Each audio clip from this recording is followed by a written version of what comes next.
We're back to the Total Education Celebrity Show, powered by the Beach Lifestyle Celebrity segment. TotalTutor.net for more information. Twitter, Total Tutor, Neil S. Haley, Facebook.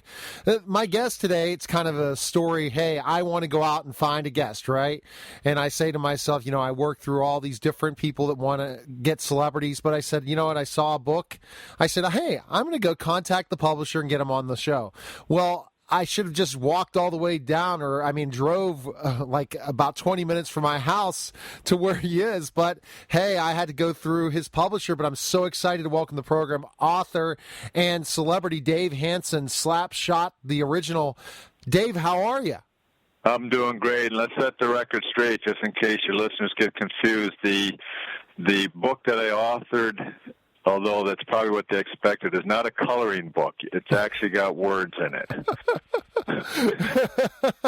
And I'm sure when people that are fans of SlapShot would say, you authored something, especially based on the movie. Really? So your life story is amazing, and it's your memoir. And you got to be just blown away that someone asked you to write a book, right? Well, the funny thing,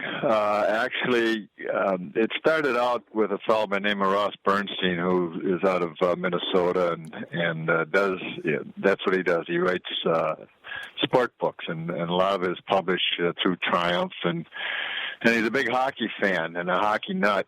Having been, he tried out for the Minnesota Gophers as a player, didn't make it, but became their mascot. So still he's a frustrated hockey player and goes out and plays. So he wrote a book called The Code, which was the code related to hockey, and gave me a call because I guess he felt I had something to add. And he did his regular interview, but through the process, we just kept talking, and he finally, after all said and done, he says, you ought to write your own book. You got quite a bit of stories there. And so for quite some time, I just, put it on the shelf and didn't think anything about it. But as I sat around, the Hanson brothers go out and have been for quite some time doing a lot of charity events and traveling North America and even over into Europe. I had that mentioned to me a couple of times, so just out of the blue, I gave this fellow Ross Bernstein a call. He says, do you really think I should write a book? He says, absolutely. I said, okay, how do we do that? And then he kind of laid it down and found a publisher in Triumph Books, and I wrote the book, and it was off and running. Amazing. And it's amazing when you talk about it. Now you have to look back at your life and say to yourself, growing up in tough neighborhoods when you grew up, you probably never thought that you would be this celebrity that was in a successful movie and ultimately had a hockey career as well. You probably growing up, you didn't think this was going to happen, did you?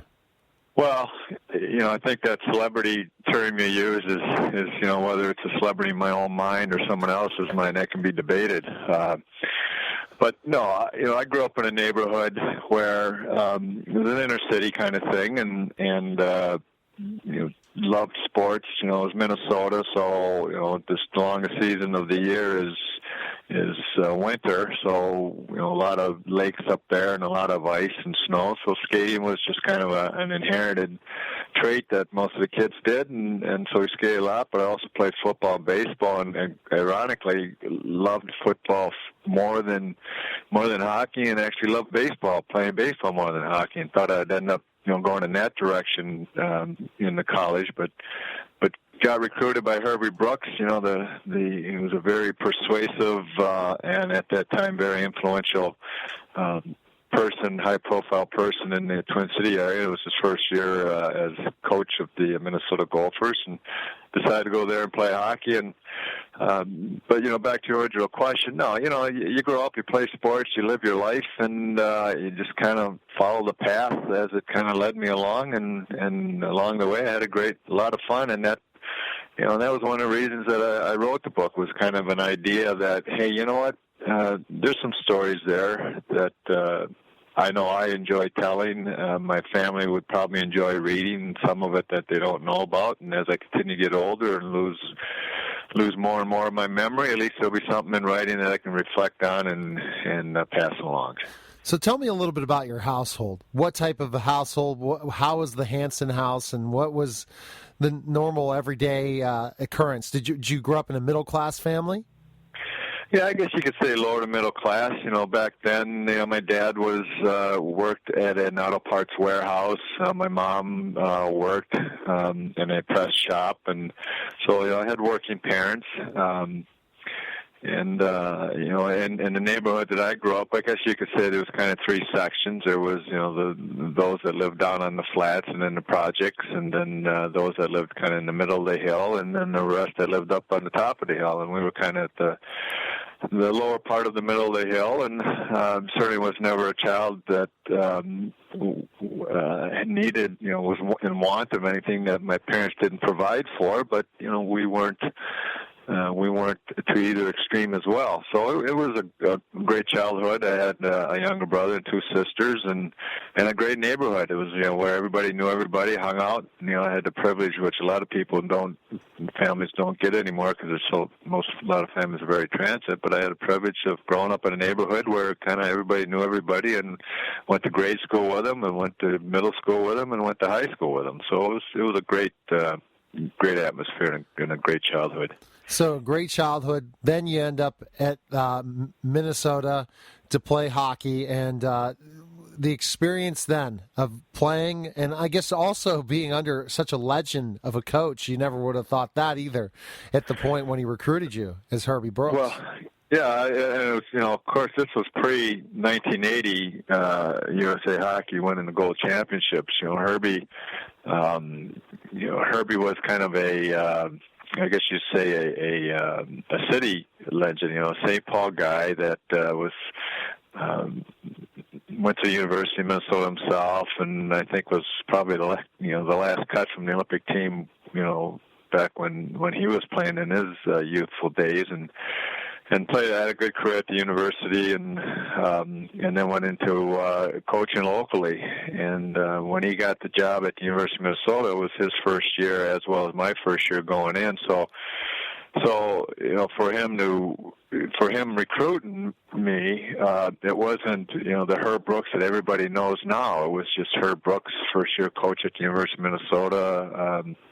A good hockey coach in St. Paul, but the ideal thing was, every boy that played hockey in Minnesota had dreams of one day playing for the Minnesota Gophers. So I had other opportunities, even an opportunity to go play college football, which, again, it was a first love of mine. But, when you got Herbie Brooks and the opportunity to be a Gopher staring you in the face, it certainly wasn't anything that I wanted to turn down, and Herbie gave me an opportunity to get a start there.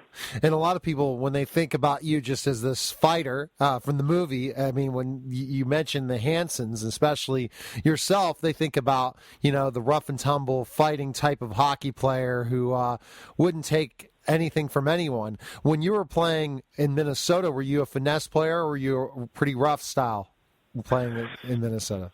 Well, I was kind of I played in the St. Paul City Conference, which was city schools. So, growing up in that network and in that environment, I was kind of like the big fish in a small pond. The city conference, and certainly St. Paul Humboldt, the high school I went to, hockey, although everybody played it, there were some real powerhouses, especially over on the east side, coming out of conference, and some good players coming out, moving on to college. Humboldt was not one of them. There was no players ever coming out of Humboldt, with the exception of Kenny Yackel, who was a legend and went on to be a three-sport athlete at the University of Minnesota and from Humboldt, and then had a professional career. I was the only one to come out of there and have an opportunity to, as a hockey player, and go move on through a scholarship. Now, ironically, the scholarship that I got was not. I did not get an athletic scholarship. Herbie recruited me, and even though he says, I can offer you an athletic scholarship, and I'd be happy to do so, but you are eligible for a scholastic scholarship, and so I got a full ride as a scholastic scholarship going to the University of Minnesota. So, back to the original question. Although I guess you could say I was. I was a good skater, and like I said, big fish in a small pond. So, I was like the leading scorer of the team and so forth. Oh, wow. The part that I loved most about my game was the physical play. So really, when I got to the university, which was very high tempo, puck control, high skills, Herbie, at that time, well, I should say at that time, University of Minnesota only recruited Minnesota players. But Minnesota was the hockey hotbed of amateur hockey. So, players from all over Minnesota were coming to the U, and then, some of the top players in the state. So I kind of came in as a physical player, and, when compared to the majority of those players, I was not a skilled player. And that kind of led to my frustration at the university, because I quite candidly was not good enough my first year as a true freshman at 18 years old to make the varsity squad. So I got stuck on the junior varsity squad, which was kind of demoralizing, even though we would train with the varsity. When it came game time, I didn't dress up. So, after a year and a half of that, my patience wore thin, but Herbie's did not. But I just simply said, if I'm not going to play in the varsity, I want to go a different route. And so I quit the university and jumped into juniors and played another year and a half of juniors, and then turned pro. Interesting. So you really, again, I guess this was the kind of track that started a lot of them that you don't always ultimately play in college for hockey. People decide, hey, you left, and want to go back specifically your intelligence. An academic scholarship? I mean, Dave, again, bringing that up, especially the Hansons, an academic scholarship? This is completely blowing your cover, Yeah, doesn't that blow you away, huh? I agree. It was, but to tell the truth, I was an honor roll student. Had great teachers in high school, had great guidance by my parents that were involved, and it worked out. So yeah, I went on a full academic ride to the university. But you look back on things and you wonder, what if you have any regrets, and I really have few in my life, but one of them was that I did not follow through and hang in there and get a college degree. But on the flip side of that, my life still turned out great, leaving school and taking a different route. Okay, so you play in the juniors, and the juniors is like a place where it's almost like the minor leagues of the minor leagues. If they see that you have talent, then you go up to the minors. And in hockey, is that how it works professionally? The juniors Junior hockey then is similar to what it is now, though it's more pronounced now, and it's used more as a developmental league for the next level. And the next level out of junior is typically in the United States, it's college, and in Canada, at a Tier 2 level, it's college.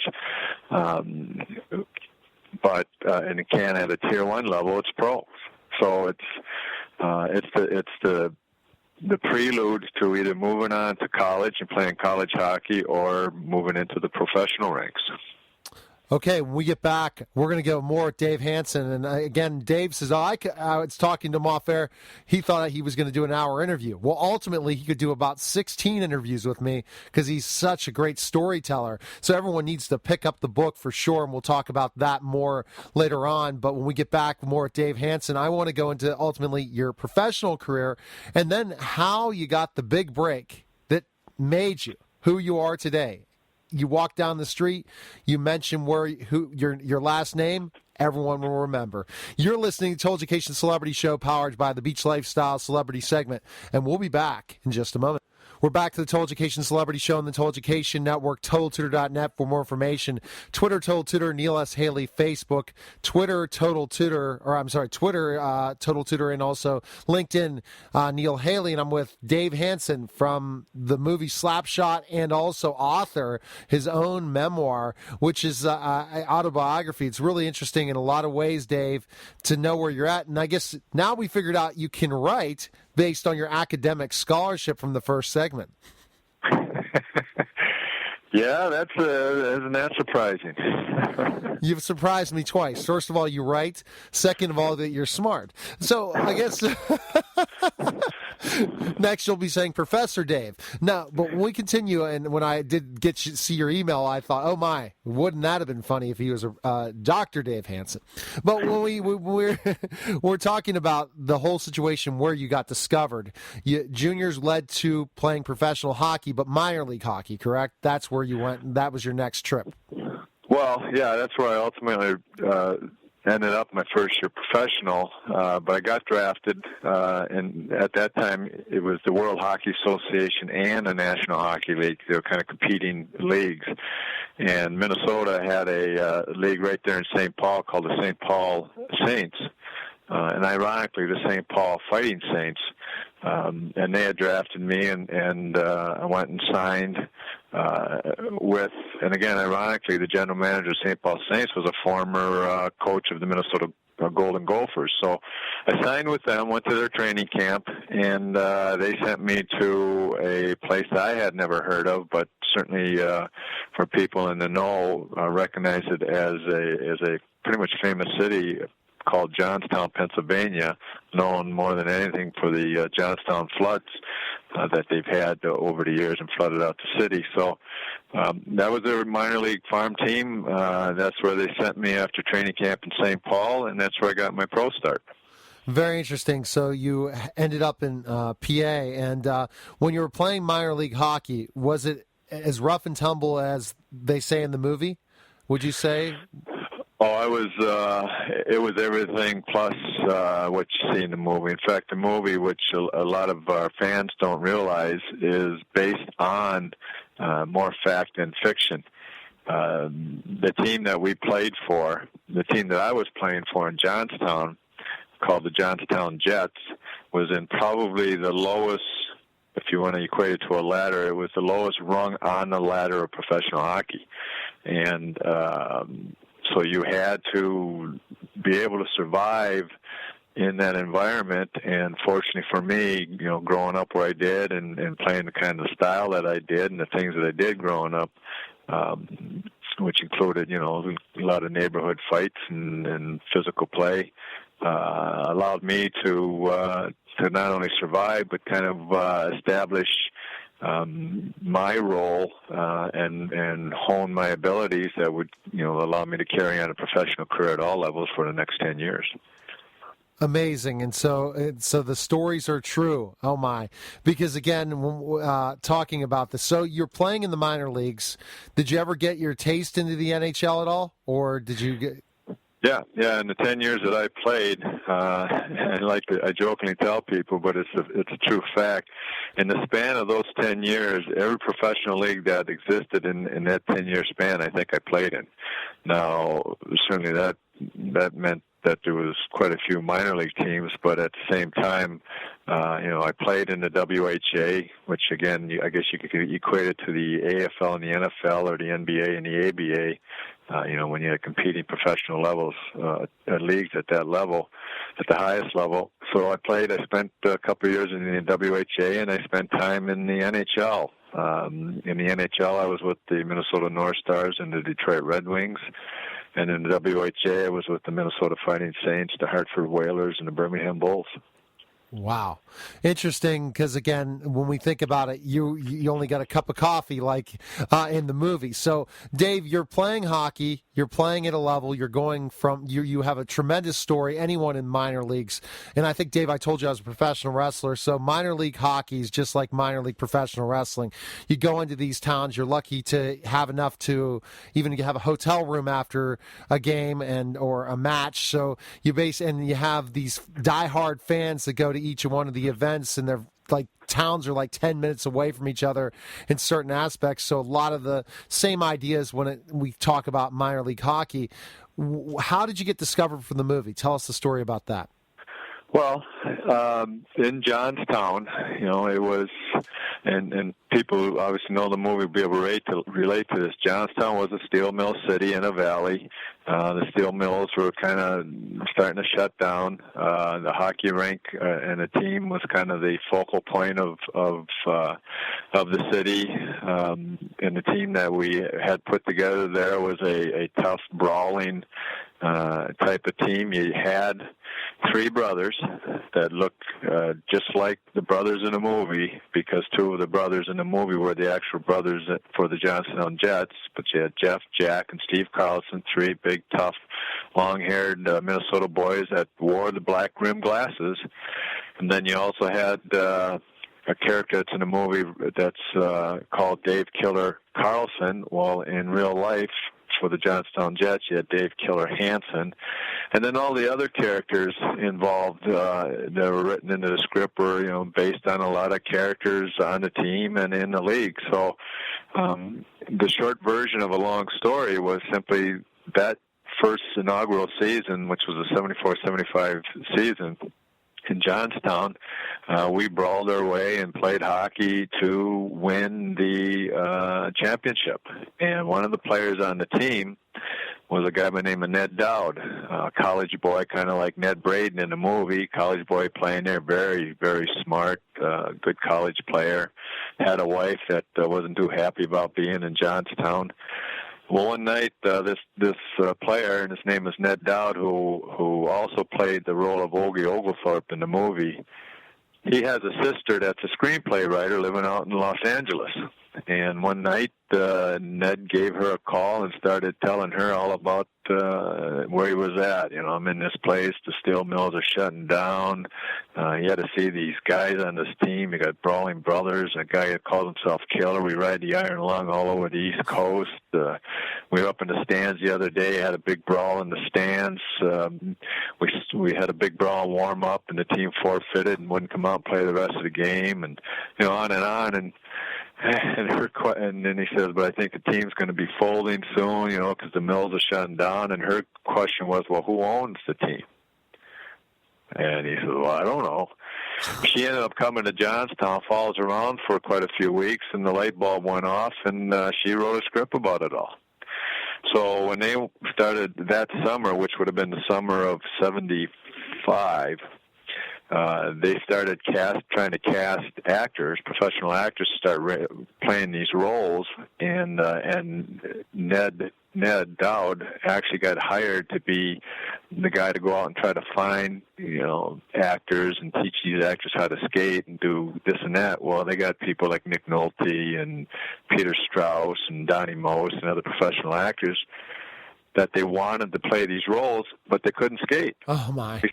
Yeah, or at least they couldn't skate well enough to make sure that the action looks like real hockey action. In fact, I think Peter Strauss broke his ankle trying to skate. And so finally Ned just went to the movie people and says, he says, this just isn't working out. Why don't you go back to Johnstown and get a hold of the Carlson brothers and get a hold of Dave Hanson, and why don't you just let them play themselves in the movie? Which were these, the Carlson brothers are written, the Hanson brothers are written after the Carlson brothers, and Killer Carlson was written after Dave Hanson. So they came back basically at the start of that season and sat us down and had us read a couple lines out of the script, which was a difficult task in itself, and said, well, we're gonna give it a go. Now, so the plan was to have Jeff, Jack, and Steve Carlson play the Hanson brothers, and I was going to play Killer Carlson, but Jack got called up to Edmonton about the time they got ready to start filming, and so they just plucked me out of my role, threw me in as a brother, and brought in Jerry Hauser to play Killer Carlson, and the rest on film. Wow, so again, right place, right time, because this really, again, the Hanson brothers, anything you mention, unless it's Paul Newman, people remember in SlapShot the Hanson brothers, because it's just so comical. I mean, when you took this role, and these guys, the Carlsons were exactly, the ones, the twins were truly like this. These brothers were well, they weren't twins. Again, there's three brothers. Three brothers, okay. and they all were 1 year apart, just like in the movie. I think we say, yeah, Jack, I'm 21, I'm in the middle, and Steve's older than me, and Jeff's a year younger. That's the same way it was for Jeff, Jack, and Steve. They were all 20, 21, 22. And believe me, other than the glasses, obviously weren't that thick when they played, but they wore the coal miner safety glasses when they played, and that was them. That was them to a T. And you were a fighter like they were, or were they more fighters than you were when you were playing in the No, Steve was a playmaker. Steve was the youngest one in real life, and he didn't have to worry about fighting because he had Big Jack, who was 6'3", 215 pounds on his left wing, and Big Jeff, who was 6'3", 225 pounds on his right wing, and then you had Dave Hanson playing defense, who was 6'1", 200 pounds, and all three of us were fighters. And so, Steve would just put the puck in the net, and if anybody got in his way, we were there to take care of business for him. And I think the success of the movie also is because there's so many people that just go to hockey to watch the fights. And really, in the NHL, when the regular season goes on and the fighting's going on, it's the biggest highlights on SportsCenter and all places in between, and it's just part of the game. And that's people often say the two times people stand up and cheer, one they either score a goal, two a fight breaks out. So it's an exciting part of the game. I mean, we won't get into this part, but the game has changed obviously since back in the 70s. But fighting is still a part of it, and still an exciting part of it. Okay, we're talking to Dave Hanson from SlapShot, the movie, and also his book, SlapShot, the original. And Dave, I think the last thing is, I guess, how did it feel? Because I told you that we are close to running out of time. I guess the last question is, how did it feel being filmed for so long and being part of the movie process and being in that game compared to hockey, being in the movie and the whole ins and outs of it? Well, when we shot the film, we shot it in the summer of '76. It came out I think February '77. So typically hockey players, at least it was with us, you play a long season, especially in the minors. You're riding the bus a lot. You don't get to see the sun too often. It turns into a very long season. So when the off season comes, it's hey, let's spend the summer playing softball and drinking beer all summer long, get ready for next training camp. Well, in this case, it was hey, we're going to do a movie. So every day for 3 months, we were either up extremely early and spending all day on the set till late at night, or up all night filming at night and getting to bed early in the morning and sleeping all day. And although it started out as fun and it was extremely interesting, it got quite boring. We got quite antsy having to sit around, so a lot of sitting and wait. But when you're shooting, a lot of fun. Paul Newman was just an awesome guy. We became very good friends. Drank together, joked, pulled pranks together, laughed, and did those kind of things. And the whole set and everybody involved kind of just became very close and put together a film. So even though the experience at the time was, looking back, was a lot of fun, a great opportunity, I can tell you, in the moment at times there was time where we were saying, what are we doing? Why are we doing this? Because we are playing softball and drinking beer. But you became an icon because of it. And not many minor league / professional hockey players are an icon like you are. Now, I know with your relationship with Paul Newman, you decided to start a foundation when he passed on. Tell us a little bit about that. Well, the only part of the foundation that I had was just I saw this book as an opportunity to create a website and try to steer people towards Paul's foundation. One of the neat things that we discovered when we got to meet Paul and become friends with him was just even though he was, the iconic movie superstar himself, he was just a regular down-to-earth guy that had a big heart, very humble, and did things for the right reasons. And one of them was his Hole in the Wall gang that he started as a result of his food products. And all the proceeds that came out of the Newman's own food products went directly to help critically ill children. And so I just thought that it was such a great such a great foundation, and for such a great guy to do something that if there's anything I can anything I can do to kind of contribute in my own little way towards that, I'd like to. So, simply on my website, I just posted some information there that said, hey, please go to this link and support Newman's website and any sales that I get through that I can toss this way from the sale of my book, I'll do the same. And that's tremendous. And so where, Dave, I can't believe we're running out of time, but where can we find information on you, purchase your book, and learn more about you? Well, I think if you, just go ahead and do the thing that most people do and Google SlapShot original, the man, the foil, the legend, you'll have an opportunity to, see where it's sold. It's sold in the major bookstores. You can get it online with Amazon or go right through Triumph Books. So that's probably the best and quickest way. It just came out in paperback, so I think it's a little less expensive than the hardcover. So it's for those people that enjoy the movie, it tells a lot of funny behind-the-scenes stories in there. I think they'll get a good chuckle, and if they decide after they read it they want to color in it, then they can still do that too. And your website again, Dave, is? It's a good question. It's SlapShotOriginal.com, I think. Yeah, absolutely. Or you Google it and you can find it. Dave, it was fantastic. We're going to have a beer sometime, especially we're very close to each other, so we'll stay in touch. Love to have you back on in a couple months to just kind of trade another hockey story or another part of the movie, because there's so much more to talk about. I could talk to you for hours, so you say you're not a talkative guy. Dave is a talkative guy. He's a deep thinker. One of the Hansons is a deep thinker. Oh, my. But, Dave, thanks for calling, and we'll stay in touch, okay? Well, Neil, I look forward to it, and I'll have a grape and an orange and none of that stinking root beer with you. All right, sounds good. Okay, Dave. Right. Take care. Bye-bye. All right, bye-bye. You're listening to Told Education Celebrity Show on the Told Education Network, and we'll be back in just a moment.